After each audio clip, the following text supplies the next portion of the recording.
When you take a shower or flush the toilet, what happens to the water?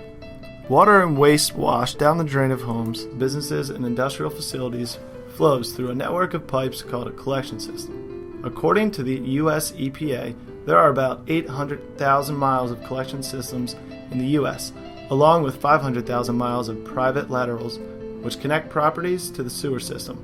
Water typically travels through pipes by gravity. Once pipes get too deep, a pump or lift station moves wastewater into a new section, and water moves downhill again. Many older cities have combined sewers that convey both stormwater and sewage. A large storm can overflow the sewer and greatly increase the volume of water reaching the plant. Wastewater travels to the 16,000 publicly owned water resource recovery facilities, commonly called wastewater treatment plants, that serve over 190 million U.S. residents. The first part of the treatment process is called the headworks. Influent screens filter out large debris like rags, cans, and other trash, represented by the yellow spheres.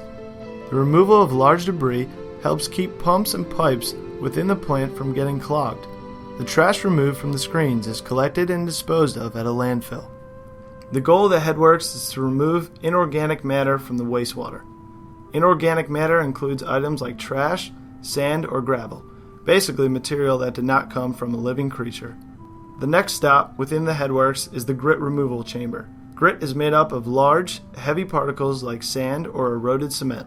Water flows slowly through this tank, keeping organic matter like food, waste, bacteria, or excrement in suspension, but giving the heavier grit a chance to fall to the bottom. As grit settles out, a rake runs along the bottom of the tank, sweeping the grit away. Removing grit early on is important because it is abrasive and can erode mechanical equipment. It can also build up in later treatment processes. Though not shown here, flow monitoring occurring in the headworks helps operators prepare for volume and velocity of water entering the plant. Based on this information, operators can add the proper amount of treatment chemicals and allow adequate time in each treatment process. Primary clarification is the next step in the treatment process. Wastewater comes up through the center of the clarifier. Water typically sits in the clarifier for 1 to 2 hours and becomes quite still. 90 to 95% of settleable solids fall to the bottom over time and are removed. 50 to 65% of suspended solids are removed. These are very small organic particles that float in the water column. Oil and grease floats to the top and is skimmed off. Cleaner water flows over the clarifier weirs as solids settle out. A rotating arm breaks the solids from the bottom of the clarifier into a hopper in the center.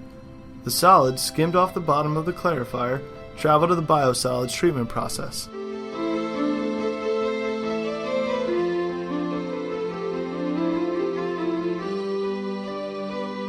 The water now travels on to secondary treatment. This part of the process removes nutrients like phosphorus and nitrogen, which helps keep rivers and lakes clean. Algae thrive in waters high in nutrients. When bacteria feed on algae, they use up all the oxygen in the water, creating dead zones that cannot support fish or other aquatic life.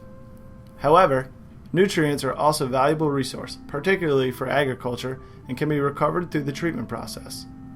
The first secondary treatment stop is the aeration basin. Unlike primary treatment, this part of the treatment process relies on biological action rather than physical separation. Blowers generate oxygen that is distributed through a network of pipes into the aeration basin.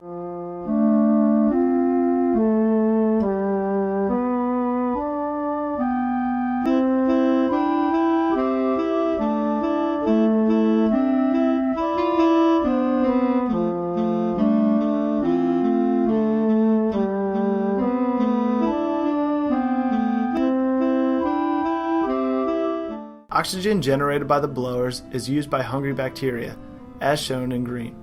They feed on the solids, reducing their volume and removing nutrients.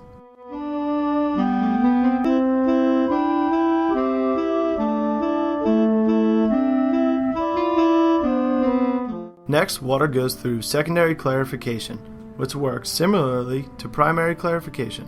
Again, solids are sent to the solids treatment process, and water moves on to be further purified. Some of the solids, known at this point as activated sludge, are sent back to the aeration basin. This activated sludge helps maintain healthy populations of beneficial bacteria that reduce solids and remove nutrients. Final step, disinfection. This step removes any remaining bacteria or other microorganisms that could cause illness. Chlorine disinfection is the most widely used method, but ultraviolet disinfection, shown here, and ozonation are also common techniques. The water is now virtually free of all solids, grit, and microorganisms, and can be returned to a receiving water body or used for a variety of other purposes, including, but not limited to, firefighting, cooling at industrial facilities, and irrigation. Back at the plant, the solids removed from the clarifiers travel to the solids treatment process. The goal is to turn them from solids into biosolids. The term biosolids is applied when treated sludge meets certain requirements for beneficial reuse. The treatment plant must reduce pathogens, odors, and lower concentrations of specific metals. The first step is to further remove water from solids and concentrate them. Treatment plants use a series of techniques called thickening and dewatering. The first step shown here is a centrifuge, which uses a spinning action to separate the water from the solids. The water that is removed goes back to the beginning of the treatment process, the headworks. Some bacteria, unlike those in the aeration basin, prefer places with limited oxygen or anaerobic environments. The next step in the treatment process is the anaerobic digester, which is covered to prevent air from coming in. The bacteria at work in the anaerobic digester reduce pathogens and volatile solids, which contribute to odors.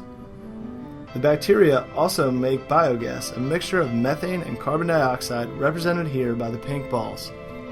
Methane is heated to produce steam. The steam is then used to power the turbine, and energy is created due to the turbine's movements. Some plants can power their entire operations using energy produced on-site, and some even sell electricity back to the grid.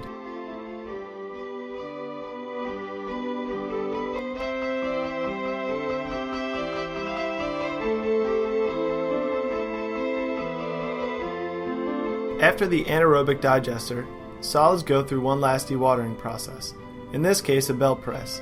As the name suggests, water is squeezed out of the solids as they are pressed between two moving belts.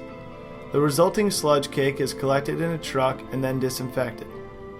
One method of disinfection is similar to composting, where the work of bacteria creates extremely high temperatures that destroy pathogens. Once disinfected, biosolids can be used in agriculture as fertilizer. Water and wastewater operators are one of the top 10 jobs Americans cannot live without, according to Reader's Digest. Operators control processes, make sure equipment works properly, and constantly test water and solids for compliance with regulations. The water sector faces many challenges, from urbanization to aging infrastructure. Yet a $1 billion investment in water infrastructure creates 40,000 jobs.